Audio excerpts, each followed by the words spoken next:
Chers amis, je vous salue. Que la paix de Dieu soit sur chacun d'entre vous. Aujourd'hui est un jour un petit peu particulier, n'est-ce pas? Pour la première fois de notre histoire, nous ne pouvons pas nous rencontrer pour célébrer notre culte. La cause, le virus, la propagation du virus. Et ce n'est pas quelque chose de léger. 100 000 cas sont répertoriés dans le monde. Plus de 4 000 décès. En France, même dans notre pays, plus de 4 500 cas connus de coronavirus, avec une centaine de morts. Si l'on ajoute les 1000 morts de la grippe en 2019, les 9 239 victimes de la route, cela fait beaucoup, n'est-ce pas? Nous faisons de notre mieux pour limiter la propagation du virus. Les dernières mesures gouvernementales vont dans ce sens. Et c'est pour ça, ce matin, que nous sommes séparés.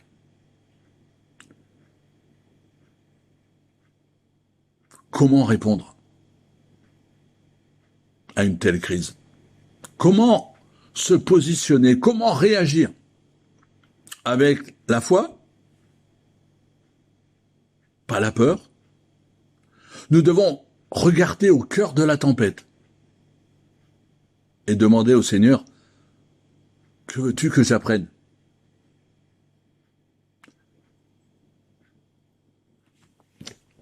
Le président sud-africain Nelson Mandela, décédé en 2013, qui lui avait passé 27 ans, 6 mois, 6 jours de prison, avait dit ceci, il avait dit, face à l'épreuve, il y a 2 possibilités. Je gagne ou j'apprends. Je ne sais pas si c'est la bonne attitude, mais en tout cas, ça semble aller dans le bon sens. Il y a d'ailleurs dans la Bible l'histoire de Joseph, fils de Jacob, qui face au virus de la jalousie, au virus du rejet, a subi l'isolement, l'abandon, la lâcheté, le mensonge, l'oubli,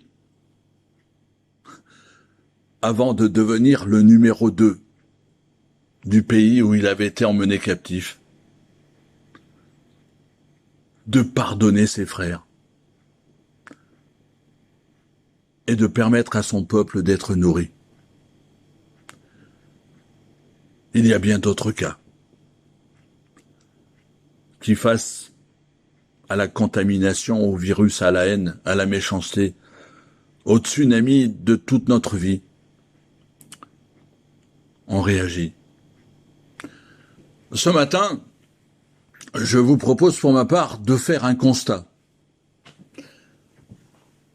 de nous rappeler face à ce qui arrive de notre fragilité, de parler d'isolement, de parler ou d'envisager l'antivirus.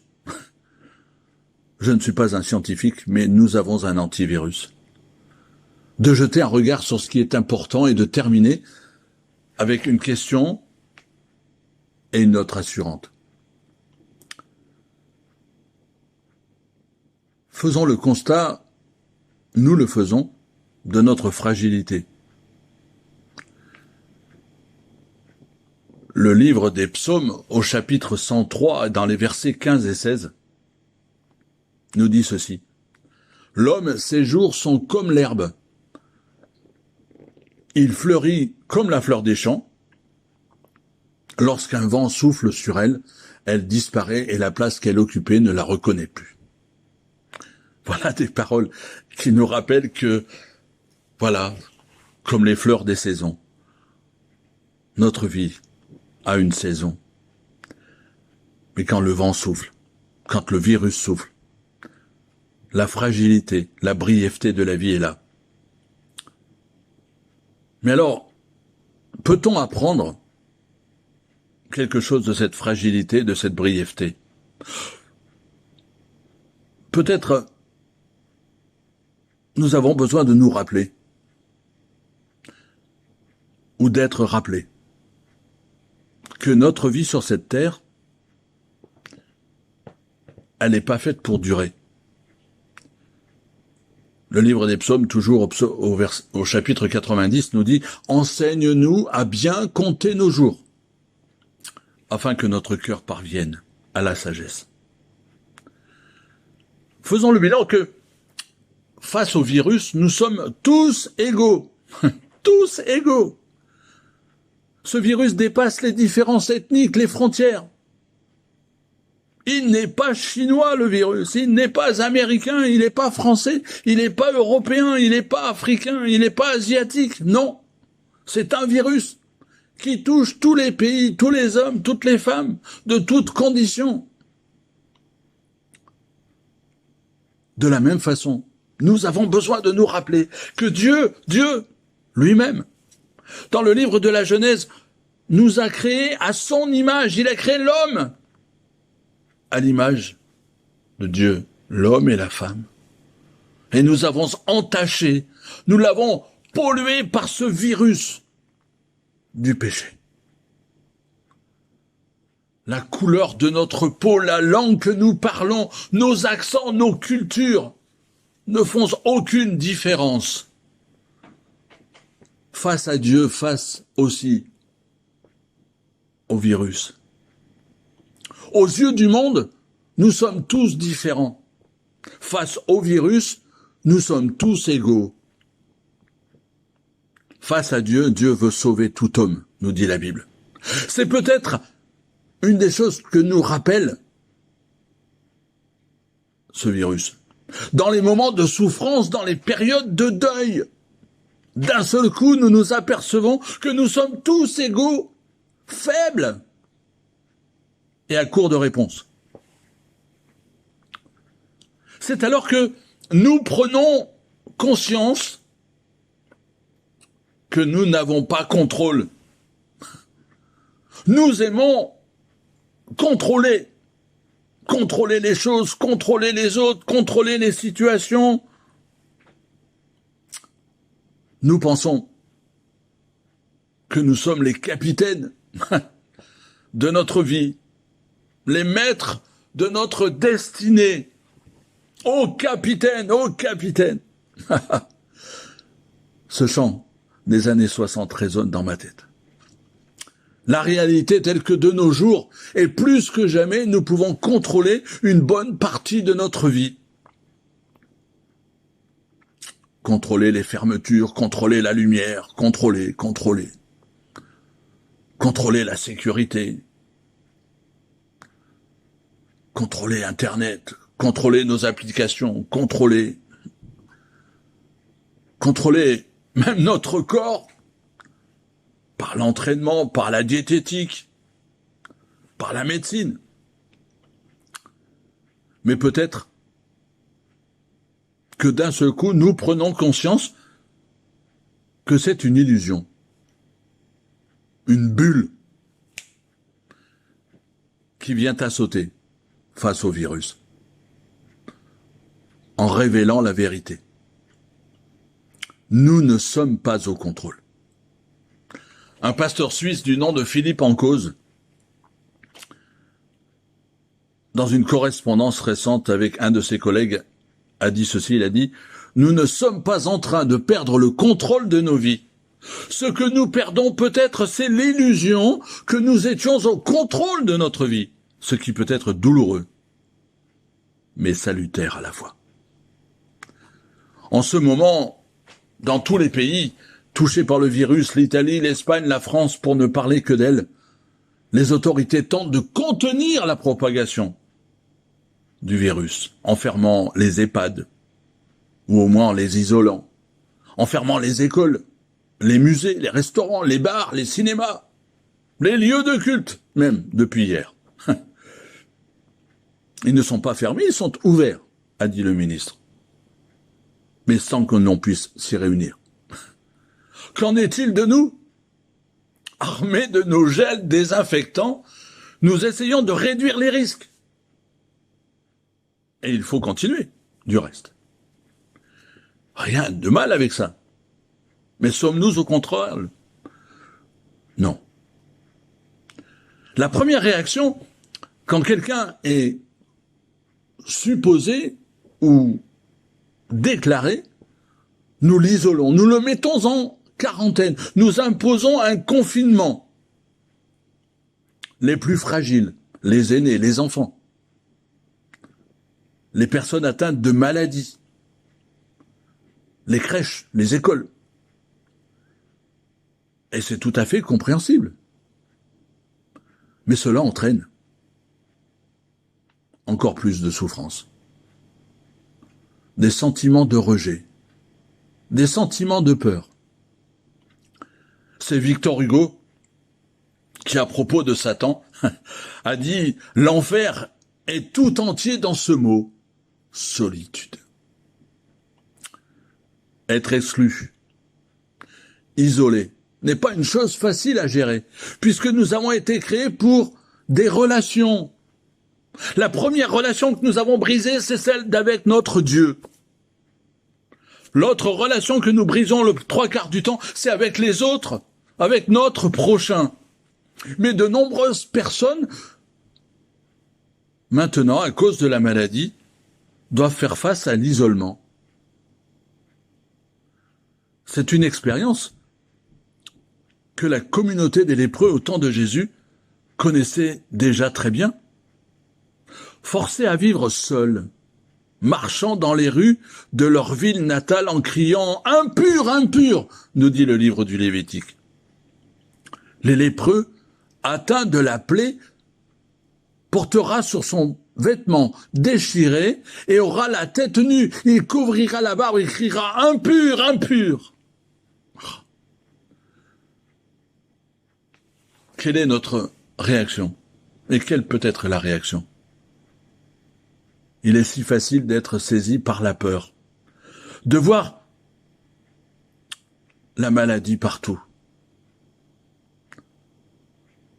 sur le sol, sur les caddies que nous poussons, sur les claviers, sur les stylos pour aller voter. À chaque contact, à chaque coin de rue.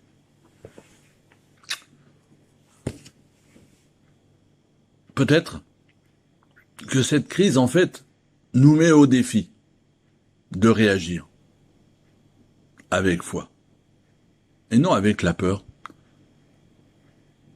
Non pas une foi stupide, sans intelligence, vide, non. La foi en Jésus-Christ. Le bon berger, qui nous dit qu'il est avec nous, qui dans l'Ancien Testament nous dit qu'il est assis sur le lit du malade, qui face à la mort a dit « Je suis la résurrection et la vie ». Assurément, Jésus est le seul à contrôler cette situation. Il est le seul à pouvoir nous guider, à pouvoir nous donner de l'empathie, de la sagesse, du discernement, de l'amour, de la compréhension. Et nous appelle à lui faire confiance et à croire, à bannir la crainte. J'aime me rappeler ces paroles du psaume 23, je les cite souvent. Au verset 4, il est dit « Quand je marche dans la vallée de l'ombre de la mort, je ne crains aucun mal, car tu es avec moi. Ta houlette et ton bâton me rassurent. » L'apôtre Paul, dans le Nouveau Testament, dans son livre de doctrine, dans son précis de doctrine, ce n'est pas Jules Marcel Nicole, mais dans son précis de doctrine, il dit « Nous savons du reste que toute chose concourt au bien de ceux qui aiment Dieu, de ceux qui sont appelés selon son dessein. Et il continue, qui nous séparera de l'amour de Christ? Sera-ce la tribulation ou l'angoisse ou la persécution ou la faim ou la nudité ou le péril ou l'été? Car j'ai l'assurance que ni la mort, ni la vie, ni les anges, ni la domination, ni les choses présentes, ni les choses à venir, ni les puissances, ni la hauteur, ni la profondeur, ni aucune créature ne pourra nous séparer de l'amour de Dieu manifesté en Jésus-Christ, notre Seigneur.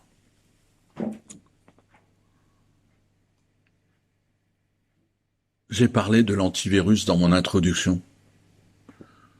Au milieu d'une crise mondiale, comment pouvons-nous, en tant qu'individus, que chrétiens, faire face aux différences?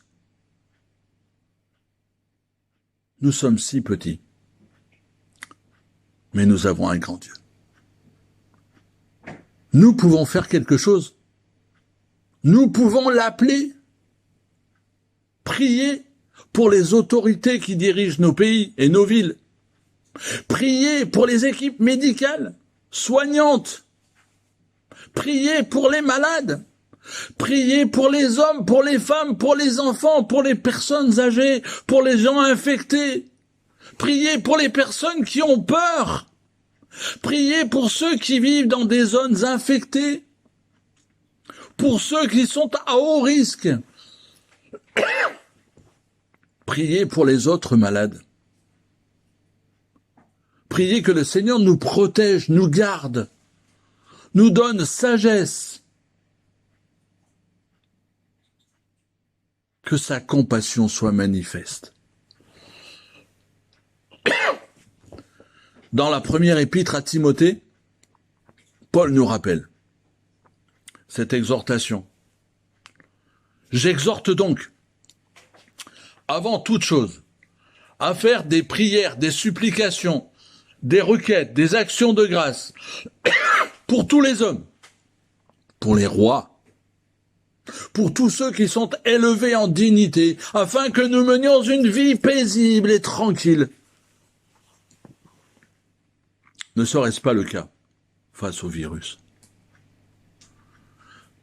Priez pour que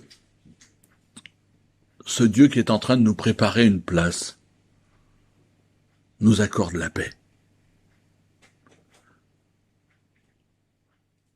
Nous parlons de cet endroit qu'il nous prépare où il n'y aura ni larmes, ni mort, ni deuil, ni douleur. Aujourd'hui, dans notre contexte, n'est-ce pas là une belle espérance? Mais peut-être sommes-nous enclins, en fait, à réfléchir à ce qui est important, ce qui compte vraiment. Vous connaissez les paroles de l'Ecclésiaste, vanité des vanités. Tout est vanité. Il est tellement facile de perdre la perspective au milieu de la frénésie de nos vies. Nos journées sont pleines. Travaux, listes, projets, souhaits. Et d'un seul coup, tout s'arrête. On a du mal à distinguer entre ce qui est important et urgent. Nous nous perdons au milieu de nos vies. Cette crise nous rappelle à revenir à l'important. Distinguer entre l'utile et l'inutile. Malheureusement, peut-être le coronavirus, en nous obligeant à nous arrêter, nous enseigne à compter ce qui est vraiment important.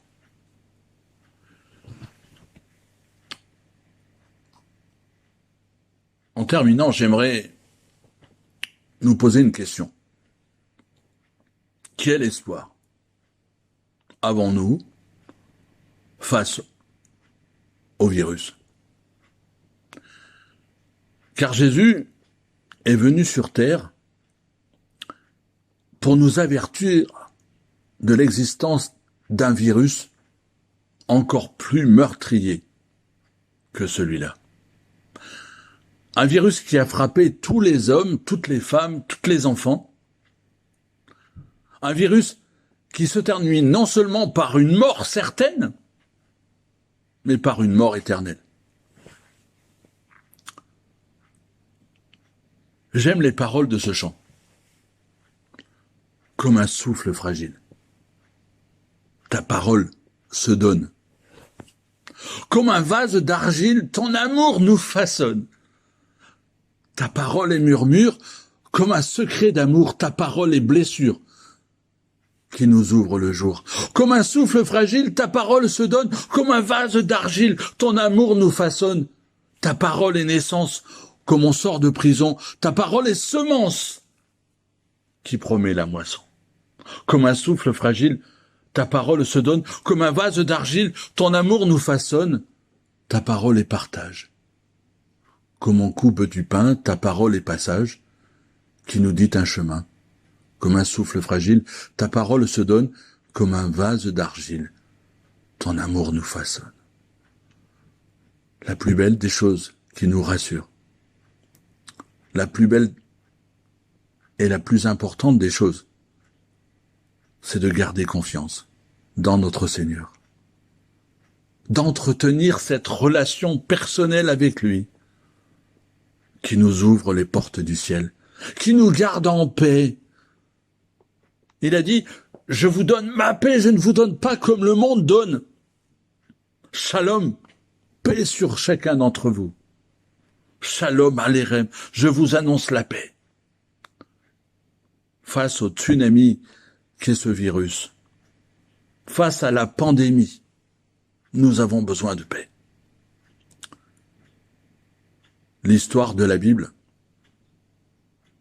c'est l'histoire d'un Dieu qui est descendu dans un monde infecté par ce virus. Il a vécu parmi les personnes malades. Il n'a pas porté de masque, ni de protection. Il a respiré le même air que nous. Il a mangé la même nourriture que nous. Mais il est mort, en étant exclu. Loin. Rejeté. Il est mort dans l'isolement, exclu, sans avoir péché lui-même, mais en portant nos péchés. Il a payé notre dette. Il a payé le prix de la séparation sur une croix. Tout cela pour qu'il puisse nous donner l'antidote, l'antivirus, pour qu'il puisse nous guérir et nous donner la vie éternelle. Alors que son meilleur ami était mort depuis 3 jours, alors que les sœurs de son ami étaient fâchées. Sa réponse aujourd'hui nous console. Sa réponse aujourd'hui nous apaise. C'est moi qui suis la résurrection et la vie. Celui qui croit en moi vivra même s'il meurt. Et toute personne qui vit et croit en moi ne mourra jamais. Croyez-vous cela? Ce qui nous rassure aujourd'hui face à l'antivirus, c'est que Dieu nous a ouvert la voie.